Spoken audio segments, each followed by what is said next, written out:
नरेंद्र मोदी, जिनकी कुंडली में शत्रुहंता योग है, वो आदमी ना कभी कमज़ोर था, ना कमज़ोर है, ना कभी कमज़ोर पड़ेगा। 2024 के जून महीने में लोकसभा के रिजल्ट्स आने के बाद जब अलायंस की सरकार बनी, बीजेपी की 240 सीटें आई, उसके बाद कहा गया कि नरेंद्र मोदी को नीतीश कुमार और चंद्रबाबू नायडू अपने इशारों पर नचाएंगे और नरेंद्र मोदी जो अलायंस की सरकार है, मतलब गठबंधन की सरकार चलाने के अधीन नहीं है, तो 5 साल तक मोदी चला नहीं पाएंगे और मोदी का हर डिसीजन अब चंद्रबाबू नायडू और नीतीश कुमार कंट्रोल करेंगे। मोदी अब कमज़ोर हो चुके हैं। मैंने तब भी कहा था कि मोदी ना पहले कमज़ोर था, ना कमज़ोर है, ना कमज़ोर रहेगा। नमस्कार दोस्तों, मेरा नाम है गोपाल और आप देख रहे हो the second opinion. Hindi video बहुत दिनों के बाद आया है, इसलिए मैं आपसे क्षमा चाहता हूँ। प्लीज़ आप मेरे चैनल को लाइक, शेयर और सब्सक्राइब करिए ताकि मुझे मोटिवेशन मिले कि मैं आने वाले टाइम में हिंदी वीडियो और भी ला सकूँ। दोस्तों, आज मैं बात करने जा रहा हूँ बीजेपी की उस सहयोगी के बारे में, उस गठबंधन, उस अलायंस पार्टनर के बारे में जिन्होंने इससे पहले भी अनेक प्रधानमंत्री बनाए, अनेक गठबंधनों में उनका एक प्रमुख भूमिका रही, चंद्रबाबू नायडू। आज चंद्रबाबू नायडू की सरकार ने एक ऐसा डिसीजन लिया है जिसने विपक्ष की उम्मीदों पे सारा पानी फिरा दिया। मतलब राहुल गांधी और जो इंडी गठबंधन जिस तरह की उम्मीदें चंद्रबाबू नायडू और नीतीश कुमार से लगाए बैठा था, चंद्रबाबू नायडू ने उस फिराक में जो इंडिया अलायंस के लोग थे, उस फिराक पे, मतलब उस काम पे, उस चीज़ों पे पूरा पानी फेर दिया है। ऐसा चंद्रबाबू नायडू ने क्या किया है, मैं आने वाले वीडियो में आपको बताने जा रहा हूँ। और किस तरह से उन्होंने जो परामर्श बनाया गया, जो विमर्श बनाने की कोशिश की गई कि नरेंद्र मोदी को चंद्रबाबू नायडू और नीतीश कुमार मिल के कमज़ोर करेंगे, नरेंद्र मोदी हर डिसीजन अब चंद्रबाबू नायडू और नीतीश कुमार से मिल के करना पड़ेगा। और जो प्रो हिंदू स्टांस नरेंद्र मोदी लेते हैं या फिर प्रो हिंदू स्टांस नरेंद्र मोदी अब नहीं ले पाएंगे और चंद्रबाबू नायडू और नीतीश कुमार को हम अगर अपने पाले में करते हैं तो बीजेपी पे प्रेशर हम बना पाएंगे।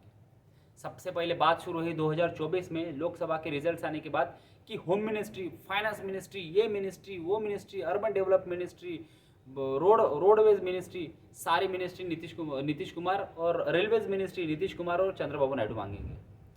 जब मिनिस्ट्री का बंटवारा हुआ और पता चला कि चंद्रबाबू नायडू ने ना फाइनेंस मिनिस्ट्री ली, ना होम मिनिस्ट्री ली, ना रेलवेज मिनिस्ट्री ली, ना रोडवेज मिनिस्ट्री ली, ना अर्बन डेवलपमेंट मिनिस्ट्री ली, ना नीतीश कुमार ने ली, तब एक और शगुफा लोगों के बीच में छोड़ा गया कि लोकसभा स्पीकर। आपको पता होगा श्रीमंत बाल योगी जो अटल बिहारी वाजपेयी के काल में चंद्रबाबू नायडू की तरफ से लोकसभा स्पीकर थे। तो ऐसा कहा गया है कि अगर मोदी सरकार पे कंट्रोल करना है, अगर मोदी गवर्नमेंट पे कंट्रोल करना है, मोदी पे कंट्रोल करना है, तो चंद्रबाबू नायडू ने लोकसभा स्पीकर का पद लेना चाहिए।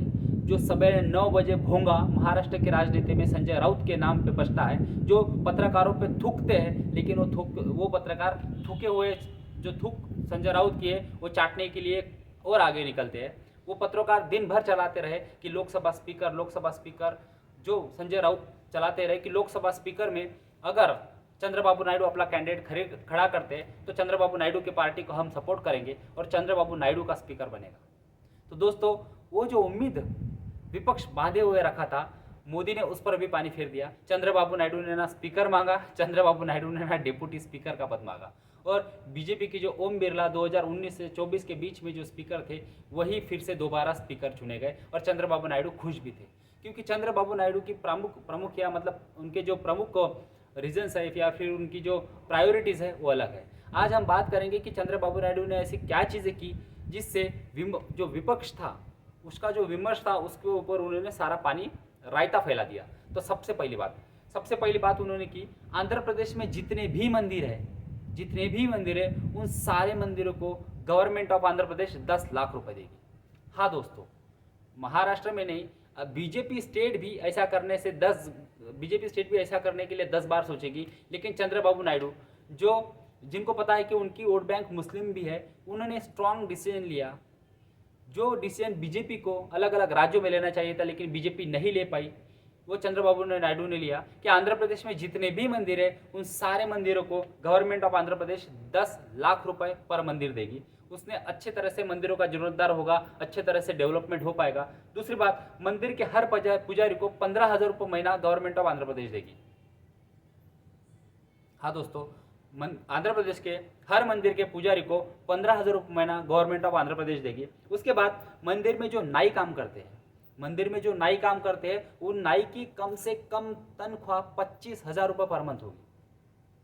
जो नाई हम जो बाल कटवाते हैं तिरुपति मंदिर पे हो या फिर और किसी मंदिर में हो, आंध्र प्रदेश में बहुत सारे मंदिरों में ऐसी परंपरा है या फिर ऐसे रिचुअल्स है कि वहाँ पे बाल डोनेट किए जाते हैं। तो फिर वो नाई जो बाल काटते हैं उनकी तनख्वाह कम से कम 25,000 होगी। ये आंध्र प्रदेश और गवर्नमेंट ऑफ आंध्र प्रदेश ने भी डिसाइड किया है। उसके बाद जो वेद विद्या का सीखने वाले लोग हैं, जो वेद विद्या सीखते हैं, जो काम जिनके पास काम कुछ नहीं है, सीख रहे हैं वेद विद्या का, वेद और विद्या का शिक्षा ग्रहण कर रहे हैं, उनके लिए भी गवर्नमेंट ऑफ आंध्र प्रदेश 3,000 रुपये भत्ता हर महीना देगी। तो दोस्तों इतनी सारी चीज़ें चंद्रबाबू नायडू ने एक झट से कर दी, और जो सारा विमर्श चंद्रबाबू नायडू के और आजू बाजू में विपक्ष ने खड़ा किया था, वो सारा विमर्श को चंद्रबाबू नायडू ने ढेर कर दिया। अब दोस्तों सबसे दूसरी बात और जो सबसे बड़ी बात है, जो हिंदुस्तान में सबसे श्रीमंत, जब जो सबसे अमीर टेम्पल कहा जाता है, जो समृद्ध और बलाढ्य टेम्पल कहा जाता है, जिसके पास हजारों लाखों करोड़ों लोगों की हिंदुओं की आस्था जिस टेम्पल में, तिरुपति टेम्पल। तो दोस्तों तिरुपति टेम्पल में जब जगन मोहन रेड्डी आंध्र प्रदेश के चीफ मिनिस्टर थे, तो आपको जगन मोहन रेड्डी के बारे में एक बात पहले बता दूं कि ऐसा कहा जाता है कि Jagan Mohan Reddy is a crypto Christian. मैं नहीं कह रहा, ऐसे बहुत सारे रूमर्स है कि जगन मोहन रेड्डी क्रिप्टो क्रिश्चियन है, लेकिन एज ए हिंदू वो वर्क कर रहे हैं और एज ए हिंदू उन्होंने चीफ मिनिस्टरशिप चलाई। बट आंध्र प्रदेश में जब वो चीफ मिनिस्टर थे, तब डीएम जो डिस्ट्रिक्ट मजिस्ट्रेट होता है या फिर कलेक्टर होता है, उनको मौखिक आदेश दिए गए थे, उनको वर्बली आदेश दिए गए थे कि आपको क्रिश्चियनिटी प्रमोट कर रही है। और निढल्ले से आंध्र प्रदेश में क्रिश्चियनिटी कन्वर्ट करने का काम, क्रिश्चियनिटी स्प्रेड करने का काम जगनमोहन रेड्डी के कार्यकाल में हुआ। जो पिछड़े, अति पिछड़े लोग हैं, उनको पैसों का प्रलोभन देके या फिर किसी और चीज़ों का प्रलोभन देके क्रिश्चियनिटी में कन्वर्ट करने के लिए जो वहाँ पे 5 साल तक आंध्र प्रदेश की गवर्नमेंट में इन्वॉल्व होकर, गवर्नमेंट ने इन्वॉल्व होकर वहाँ पे काम किया, वो सबने देखा कि किस तरह से जगनमोहन रेड्डी ने, जो तिरुपति बालाजी का ट्रस्ट है, उनमें भी जितने सारे कर्मचारी है, उसमें से मैक्सिमम कर्मचारी उन्होंने ईसाई भरने की कोशिश की। तो आज चंद्रबाबू नायडू ने फैसला लिया कि आंध्र प्रदेश में जितने भी मंदिर है, वहाँ पे प्रबंधन करने वाले जितने भी लोग हैं, वो सिर्फ हिंदू हो गए। तो दोस्तों ये जो नैरेटिव्स, मैं हमेशा बोल रहा हूँ कि ये जो नैरेटिव चंद्रबाबू नायडू और नीतीश कुमार के आजू बाजू में खड़ा किया गया कि नरेंद्र मोदी को अगर कंट्रोल करना है तो चंद्रबाबू नायडू और नीतीश कुमार को अपने पाले में ले लो, ताकि जब भी मोदी कुछ हिंदुओं के लिए करना चाहे, या फिर जब भी मोदी जो देश में बाहर से घुसे हुए रोहिंग्या आके बैठे, या फिर जो देश में रह के देश के थाली में खा के देश के थाली को छेद करने की कोशिश कर रहे हैं, जो देश में बैठकर पाकिस्तान के गुण गाने वाले लोग यहाँ पे हीरे टिड्डे यहाँ पे बैठे, उन पे जब मोदी लगाम लगाने की कोशिश करे, तब यही नीतीश कुमार और चंद्रबाबू नायडू मोदी जी के बीच में आए और सरकार को कमजोर करने की कोशिश करे। तो नरेंद्र मोदी को कमजोर करने के लिए चंद्रबाबू नायडू और Nitish Kumar as a political tool विपक्ष यूज करना चाहता था, लेकिन चंद्रबाबू नायडू ने ये डिसीजंस लेके एक धसके में, एक झट से, ये जो परामर्श और विमर्श विपक्ष ने चलाया हुआ था, ये जो आस विपक्ष ने उनसे लगा के रखी थी, वो विपक्ष की आस को उन्होंने उसके ऊपर से रायता फैला दिया, हम कह सकते हैं।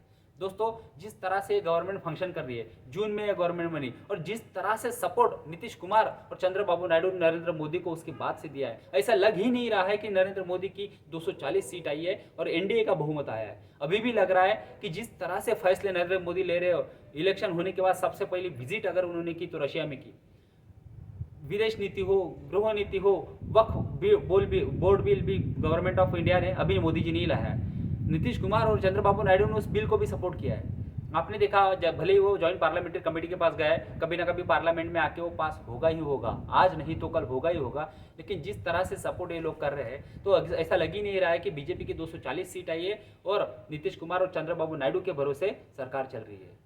तो दोस्तों ये जो विपक्ष आस लगाए बैठा था कि कभी ना कभी चंद्रबाबू नायडू और नीतीश कुमार की नरेंद्र मोदी के साथ भिड़त होगी और नीतीश कुमार और चंद्रबाबू नायडू अलग हो जाएंगे और ये सरकार अनस्टेबल हो जाएगी।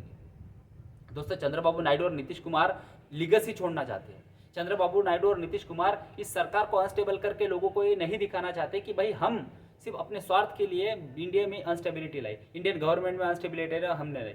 नीतीश कुमार क्या लीगेसी छोड़ के जाना चाहते हैं? नीतीश कुमार सुशासन बाबू के नाम से जाने जाते हैं, जिन्होंने 2005 से लेकर 2024 तक बिहार में अच्छे काम किए हैं।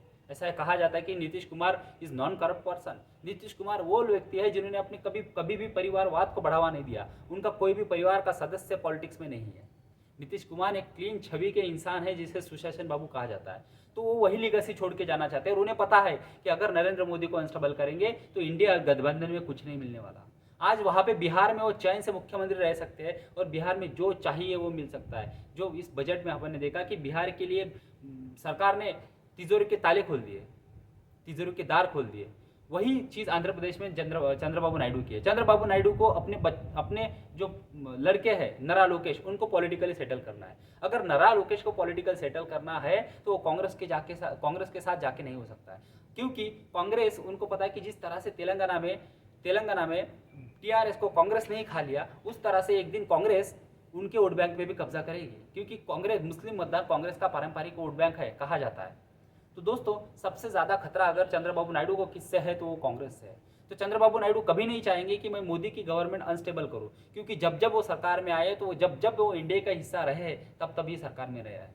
2019 में सबसे पहले बीजेपी पे अविश्वास प्रस्ताव लाने वाले चंद्रबाबू नायडू ही थे, लेकिन 2019 के इलेक्शन में उनका जो हाल हुआ, जनता ने उनको जो जगह दिखाई, उसके बाद बीजेपी में यानी एनडीए में वापस आने के लिए चंद्रबाबू नायडू को 10 बार दिल्ली के दरवाजे पे अपना सिर माथा पटकना पड़ा, तब जाके नरेंद्र मोदी ने उन्हें एनडीए में लिया।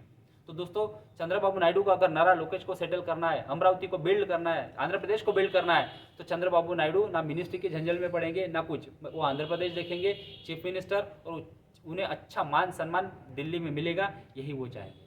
तो आपको मेरा वीडियो कैसा लगा प्लीज़ कमेंट बॉक्स में बताएं और प्लीज़ मेरे चैनल को लाइक, शेयर और सब्सक्राइब करिएगा। थैंक यू दोस्तों।